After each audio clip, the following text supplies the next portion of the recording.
father's choices. A young poor man whose father has to work more than one job to afford tuition for him and his little sister. After finishing his shifts as an office boy, the father stops by clothing stores to sell the kids clothes, which his wife sews, then returns home exhausted after doing Isha prayer. The young man had never felt sympathetic towards his father's struggle. On the contrary, each day he blamed his father for insisting on enrolling him in the faculty of medicine, as what he wanted most was to finish high school and travel abroad. In his last year of studying, he fell in love with a girl and asked his parents to go and propose to her. When his mother asked about the girl, she discovered that she does not have a good reputation and she enjoys playing with other guys' hearts. Therefore, the parents refused to go and ask for her hand, so the boy even felt angrier, locking himself in his room. The young man's condition got worse, and he started thinking about committing suicide as he had joined a college he did not want and lost the girl he loved.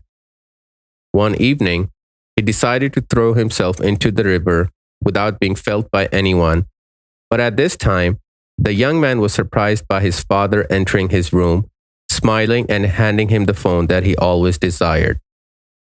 Then he asked him to rise from his bed to pray together the prayers of Isha. After the prayer, the father kissed him and said to him, "When you sleep, do not forget to recite what the Prophet said." The young man said the Prophet's words and performed ablution before he slept.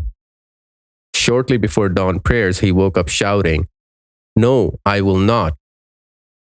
The parents rushed into his room to check on him and he said, "I saw in my sleep a man taking me to hell saying, 'This is where you must be after you killed yourself.'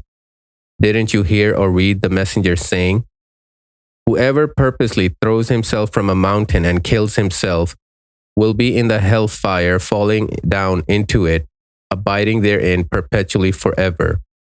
And whoever drinks poison and kills himself with it, he will be carrying his poison in his hand and drinking it in the hellfire wherein he will abide eternally forever. And whoever kills himself with an iron weapon will be carrying that weapon in his hand and stabbing his abdomen with it in the hellfire wherein he will abide eternally forever." The parents cuddled their son, and then the father asked him to perform ablution to go together to the mosque. After the prayer, the young man went to his college, where he heard from a friend that the girl he wanted to marry was accused of committing adultery. So he felt extremely sad, but he prayed for his mother, who warned for him not to marry her.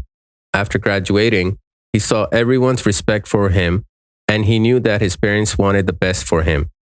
So he thanked them, kissed their hands, and promised to compensate them for everything they had done. "I have decided to repent to Allah and have learned that Allah rewards and brings us closer to paradise due to our endurance and patience in the world. As the Prophet said, 'No fatigue, nor disease, nor sorrow, nor sadness, nor hurt, nor distress befalls a Muslim, even if it were the prick he receives from a thorn, but that Allah expiates some of his sins for that,'" the young man said.